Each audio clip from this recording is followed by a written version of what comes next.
भगवान जगन्नाथ जी के एक भक्त थे, नाम था माधव दास। क्या नाम था? माधव दास जी नाम के एक भक्त थे। उनका कोई नहीं था, केवल जगन्नाथ जी थे। वो जगन्नाथ जी के मंदिर के आसपास रहते, जो मिल जाता प्रेम से पाते और जगन्नाथ जी का केवल नाम जपते। हे जगन्नाथ, जगन्नाथ स्वामी नयन पथगामी, जगन्नाथ स्वामी। भगवान के आश्रित कोई नहीं था इस धरती पर उनका, भगवान के। एक दिन माधव दास जी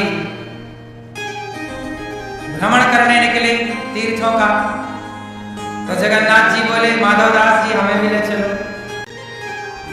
भगवान जगन्नाथ जी माधव दास जी से बात किया करते थे, तो जगन्नाथ जी बोले माधव दास जी हमें भी ले चलो। आपको बताएं मेरी माँ, आप सुनकर आश्चर्य मानेंगे और पता नहीं आप विश्वास करेंगे कि नहीं करेंगे, पर मैं एक बात कह दूं, शास्त्रों में भक्तमाल में ये बात लिखी है, मैंने भी पढ़ी है, कि पहले के जमाने में जो मंदिर में भगवान हुआ करते थे, वो अपने भक्तों से बात किया करते थे।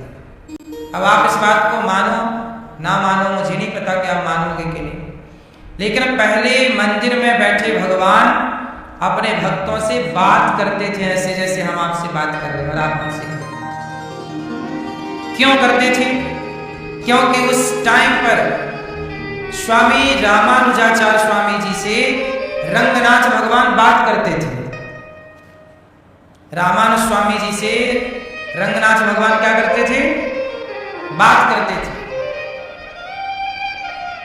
रामानुज स्वामी रामानुजाचार्य जी जगन्नाथ जी पहुंचे, तो जगन्नाथ भगवान रामानुज स्वामी जी से बात करते थे।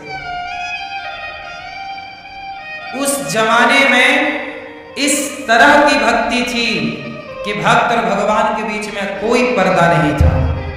आज चूंकि छल कपट इंसानों में इतना भर चुका है कि भक्त और भगवान के बीच में एक पर्दा आ गया। पहले ये पर्दा नहीं था। जग बिहारी जी में भी पर्दा कहां था पहले? इतने निश्चल भाव से भक्त दर्शन करते थे कि बिहारी जी उनके पीछे भाग जाते थे, भक्तों के पीछे पीछे चले जाते थे। तब से फिर पर्दा पड़ा कि भगवान भाग ना जाए भक्तों के पीछे। सच कहें तो आपकी आंखों में भी पर्दा पड़ चुका है। केवल मंदिरों में पर्दा पड़ा है ऐसा नहीं, आपकी आंखों में भी तो पर्दा है। अभिमान का पर्दा है, मोह का पर्दा है, अज्ञानता का पर्दा है, छल का पर्दा है, कपट का पर्दा है, ईर्ष्या का पर्दा है।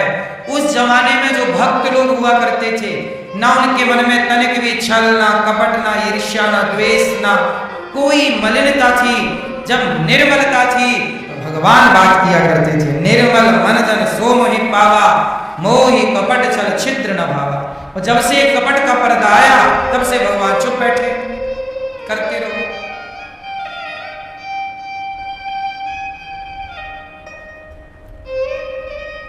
पहले धर्म ज्यादा था, पाप नहीं था, पहले था कम मात्रा में था। आज पुण्य और सत्य कम मात्रा में बचा है। तो माधव दास जी से जगन्नाथ जी बात करते थे, तो माधव दास जी बोले जगन्नाथ जी अब मैं जा रहा हूं 4 धाम की यात्रा में, आपका संसार देख के आऊंगा कैसा आपका संसार है, कैसी आपकी सृष्टि है और आप कहां कहां किस किस रूप में विराजे हो। मैं आपके हर रूप का दर्शन करना चाहता हूं, क्योंकि एक ही भगवान अनेक धामों में अनेक नामों से अनेक रूपों में वही ना ठाकुर विराजा है, कोई अलग ईश्वर थोड़ी विराजे।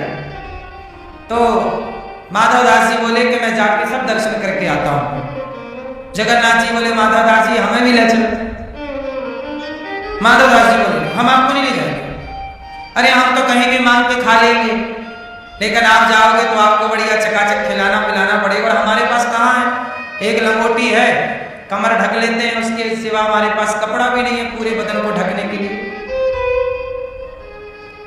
तो हम कपड़ा भी नहीं जोड़ पा रहे हैं और हमें चाहिए भी नहीं, तो हम आपकी कहाँ सेवा करेंगे और आपको कहाँ 56 भोग खिलाएंगे, कहाँ भोग लगाएंगे। आपकी सेवा आरती तो ठाट बाट से होनी चाहिए, भगवान हो आप।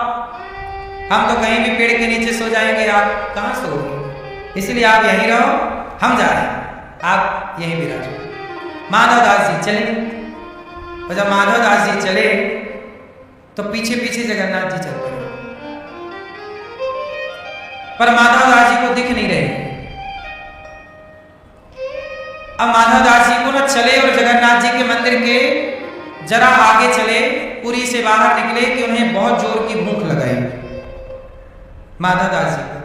और जैसे ही भूख लगी, बोले मुझे भूख तो ऐसे लगती नहीं, आज जल्दी भूख क्यों लगाई, इतने बजे भूख तो लगती नहीं, पर लगाई तो चलो मांग लेते। तो वहां एक मैया थी, तो मैया से कहा, मैया वैसे देखो अभी भोजन का टाइम तो है नहीं, पर आप यदि आज्ञा करो तो हमें भूख लगी है, कुछ हमें बना के दे सकती हो। तो मैया बोली कि चलो तुम तो साधु हो, आओ महाराज बैठो। मैया ने कहा आप बैठो, मैं आपके लिए बनाती हूँ।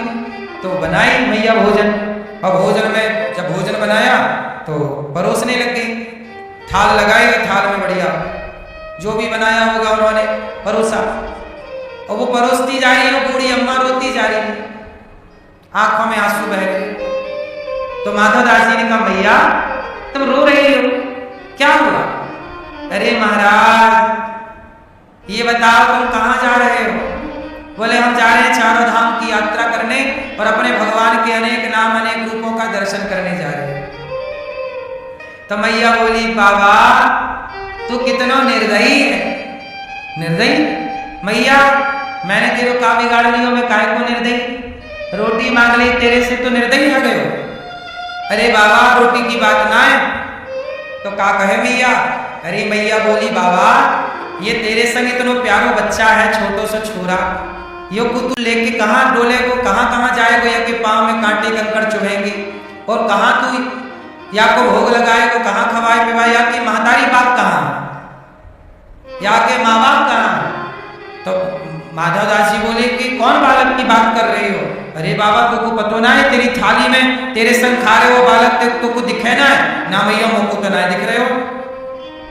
तब माधव दास जी ने अपनी प्रेम की दृष्टि से जब देखा तो उनके साथ उनकी थाली में जगन्नाथ जी भोजन कर रहे थे बाल रूप में।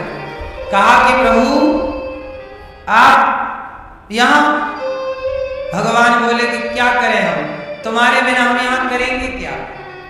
देखो जरा ये बातें कोई कल्पना नहीं है, इस धरती पर इस कलयुग में घटी सत्य सत्य घटनाएं हैं जो लिखी हैं। जब भगवान जिद पकड़े कि अच्छा तुम जो खाओगे हम वो खाएंगे, हम कहाँ कह रहे हैं कि तुम हमें मालपुआ खिलाओ, हम कहाँ कह रहे हैं कि तुम हमारे लिए 56 भोग की व्यवस्था करो, जो तुम खाना नमक रोटी अचार रोटी हमें खिलाते रहना, पर हमें छोड़ो मत। सोचिए भगवान खुद रोते हैं, भक्तों से कहते हैं कि तुम हमें मत छोड़ना। आप भगवान को छोड़कर संसार में बड़े प्रसन्न होते हैं, धन दौलत मिल जाने पर आप बहुत प्रसन्न होते हैं। भगवान रोते होंगे कि देखो मुझे छोड़ करके धन दौलत को अपना मान लिया इन्होंने, और जो भगवान को अपना मानता है भगवान के लिए। अब माधव दास जी चले, चलते चलते कई दिन बीत गए। एक दिन क्या हुआ, माधव दास जी का पेट खराब हो गया, कोई बीमारी लग गई। स्वाभाविक इंसान है तो हम सबका हाल बिगड़ता रहता है, सुधरता रहता शरीर है। अब माधव दास जी के एक दिन हो गया पेट खराब, तो वो ना समुद्र के किनारे थे, कहीं गांव था बगल में, वहां सागर भी था समुद्र भी था, तो वहां एक गुफा सी थी पत्थर की। तो माधव दास जी आज स्वास्थ्य खराब था तो वहीं गुफा में विराजे थे, पर बार बार ना उन्हें शौच करने जाना पड़ रहा था, पेट खराब था तो बार बार शौच करने जाए। अच्छा उनके पास लंगोटी 2-3 ही थी, तो क्या हुआ कि वो शौच करने जाएं तो उनकी इतनी भी हिम्मत नहीं थी कि वो अपनी लंगोटी धुल सके, तो लंगोटी बगल में रख देते कि स्वास्थ्य ठीक होगा तो धुलूंगा, वरना वो मल से भरी लंगोटी जब थोड़ा होश आया तो देखा कि उनकी लंगोटी धूप में सूख रही थी, सूख रही। अब कहा कि भाई मेरे साथ तो कोई नहीं है। अच्छा, उन्होंने फिर भगवान से निवेदन कर दिया कि आप जाओ, हम आपको लेके नहीं जाएंगे। तो भगवान फिर वहां से उनकी दृष्टि में चले गए, पर भगवान गए नहीं, उन्हें दिख नहीं रहे थे, पर भगवान थे साथ में। अब उनकी लंगोटी धूप में सूख रही और एक लंगोटी जो बाहर बगल में रखे थे मल से भरी, वो भगवान समुद्र में ले जाके साफ कर रहे थे। अब जब उन्होंने फिर दृष्टि डाली, प्रेम से देखा तो भगवान उनकी लंगोटी धुल रहे थे। जब लंगोटी धुल कर आए तो भक्त रो रहे हैं। माधवदास जी रोने लगे, प्रभु ये क्या किया आपने, हमारी लंगोटी आप धुल रहे हैं। तब भगवान ने कहा कि माधवदास ये बता कि तुम्हारा मेरे सिवा कोई है? माधवदास जी ने कहा, प्रभु ये तो सही है कि मेरा आपके सिवा कोई नहीं है। तो भगवान बोले कि जब मेरे सिवा तुम्हारा कोई नहीं है तो तुम्हारी इस हाल में सेवा कौन करेगा? मैं ही तो करूंगा, क्योंकि मेरे सिवा तुम्हारा कोई नहीं। बस याद रखिएगा, सुनहरी मैंने निर्बल केवल राम। यदि आपका कोई नहीं है और आपने समर्पण किया है तो हमारा भगवान इतना दयालु है कि वो तुम्हारे झूठे बर्तन भी और तुम्हारी लंगोटी भी साफ करने को तैयार है। प्रेम में बिक जाते हैं भगवान। कोई खरीदने वाला हो तो खरीद ले, बिक गए भगवान। मोहन प्रेम बिना नहीं मिलते, चाहे कर लो कोटि उपाय। जटायु पक्षी थे। जटायु कौन थे? पक्षी। पर पक्षी जटायु को जब राम ने पंख कटे देखे और जटायु राम राम पुकार रहे तो भगवान ने जटायु को उठाकर गोद में बिठा लिया, गोद में लिटा लिया और अपने जटाओं से जटायु जी के पंख साफ कर रहे हैं। पंख से जटाओं, जटा बड़ी बड़ी है ना राम जी की, बाल, उससे जटायु के पंख साफ कर रहे हैं और पंख साफ करके और जटायु के नेत्रों के जल को साफ कर रहे हैं राम। रो रहे हैं राम। दशरथ जी रो रहे थे, राम ना जाओ, राम ना जाओ। बाप पिता के दुख पर राम दुखी ना हुए, पर जटायु के इस प्रेम पर राम रो पड़े।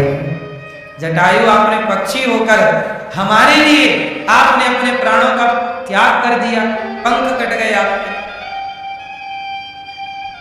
अविरल भगति मांग वर गीध गयौ हरिधाम, तेह की क्रिया यथोचित निज कर की मीरा। राम जी ने जटायु जब प्राण त्याग दिए, भक्ति मांगी, तो उनका अंतिम संस्कार राम ने किया, उनका पिंडदान राम ने किया। जटायु को पिता का सम्मान दिया श्री राम ने। जटायु एक पक्षी है और उस पक्षी को किसका सम्मान दे रहे हैं? पिता का। आज भी देखो, राम की कथा बिना जटायु की कथा के पूरी नहीं होती। जहां राम का नाम होगा वहां जटायु जी का नाम भी होगा।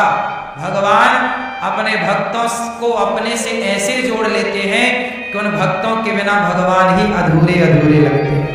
भगवान भी भक्तों से ही तो पूरे होते हैं। यदि भक्त ना हो तो भगवान पूरे कैसे हो? जटायु ना हो, शबरी ना हो तो राम की कथा पूरी कैसे हो? जटायु की कथा ना हो, शबरी की कथा ना हो, केवट की कथा ना हो तो राम की कथा पूरी हो सकती है? राम की कथा इन भक्तों की कथा से पूरी होती है। भक्तों की कथा होगी तो भगवान की कथा अपने आप हो जाएगी। इसलिए माधवदास जी की लंगोटी भगवान साफ कर रहे हैं। ऐसे भगवान कहाँ होंगे? ऐसे भगवान को भी आप छोड़कर संसार में मन लगाएं, इससे बड़ा दुर्भाग्य क्या होगा। इसलिए कहता हूं मेरी मां कि संसार से संबंध रखो, पर गहरा संबंध संसार से नहीं, गहरा संबंध भगवान से। संसार से बाहरी व्यवहार अच्छा, आंतरिक बात, आंतरिक वार्ता भगवान से। भगवान ही अपने हैं, इसलिए भगवान से संबंध जोड़ करके रखिए। भगवान ही विश्व की उत्पत्ति, पालन, संहार, विश्वोत्पत्ति आदि हेतु। वही है सृष्टि के पालन करता, संहार करता, सृष्टि करता। हमारा दुख संसार में दूर कोई कर सकता है तो केवल भगवान। तो हमने आपको यही निवेदन किया कि हर परिस्थिति में जो कृपा माने वो कौन है? वो कौन है? वो भक्त। भक्त के लक्षण क्या है? सुख में भी कृपा तो दुख में भी, हानि में कृपा तो जीवन में कृपा तो मृत्यु भी ईश्वर की कृपा। अच्छा, कुछ बीमारियां ऐसी हैं जो डॉक्टर ठीक कर देते हैं, बोलो हाँ।